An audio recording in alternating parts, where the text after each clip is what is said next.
आज हम दुनिया की सबसे बड़ी बैंक डकैती को समझेंगे। गिनीज वर्ल्ड रिकॉर्ड्स के मुताबिक ये आज भी अनसुलझी है। सीधे इस चौंकाने वाले आंकड़े पर आते हैं। $282 मिलियन। ये कोई आम चोरी बिल्कुल नहीं थी। ये ऐतिहासिक घटना जुलाई 2007 में इराक की राजधानी बगदाद के दार एस सलाम बैंक में घटी थी। रिपोर्ट्स बताती हैं कि ये पूरी तरह एक अंदरूनी साजिश थी जिसे बैंक के ही कुछ सुरक्षा गार्डों ने रचा। वो चोर अमेरिकी डॉलरों के एक बहुत बड़े भंडार और कुछ इराकी दिनारों के साथ रातों रात गायब हो गए। उस वक्त इराकी गृहयुद्ध के कारण पुलिस संसाधन बहुत सीमित थे। इसी का फायदा उठाकर वो आसानी से भाग निकले। नतीजा ये रहा कि इस ऐतिहासिक चोरी के लिए आज तक किसी पर भी औपचारिक आरोप नहीं लगा है। लेकिन अब यहाँ एक बहुत ही बड़ा भू राजनीतिक सवाल खड़ा होता है। आखिर एक छोटी सी प्राइवेट संस्था के पास इतनी भारी मात्रा में नकद रकम मौजूद ही क्यों थी? रिपोर्ट्स में तुरंत इसका शक सरकारी भ्रष्टाचार और गठबंधन प्राधिकरण के वित्तीय कुप्रबंधन की तरफ गया।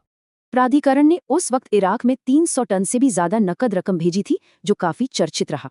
सांप्रदायिक मिलिशिया पर भी शक था, जिससे जांच को आगे बढ़ाना राजनीतिक रूप से बहुत मुश्किल हो गया। इन्हीं उलझे हुए राजनीतिक संबंधों के कारण सच्चाई का पता लगाने की किसी में कोई खास दिलचस्पी नहीं बची थी।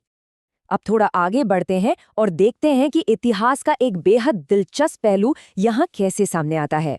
साल 2003 में सद्दाम हुसैन ने सेंट्रल बैंक से $920 मिलियन की भारी भरकम नकद रकम निकाल ली थी, लेकिन तकनीकी तौर पर कानून से ऊपर बैठे एक निरंकुश शासक द्वारा किए गए काम गैर कानूनी नहीं माने जाते।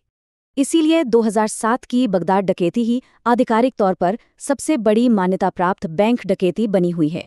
तो अब सवाल ये है कि इस भारी लूट के बाद दार एस सलाम बैंक का असल में क्या हुआ? इतनी बड़ी डकैती के बावजूद हैरानी की बात है कि ये बैंक एक दशक से ज्यादा समय तक चलता रहा। आखिरकार 2018 में अपने अंतिम वित्तीय विवरण जमा करने के बाद ये बैंक हमेशा के लिए बंद हो गया। अपराधी तो गायब हो गए, लेकिन अपने पीछे एक ऐसा अनसुलझा रहस्य छोड़ गए जो आज भी गूंज रहा है।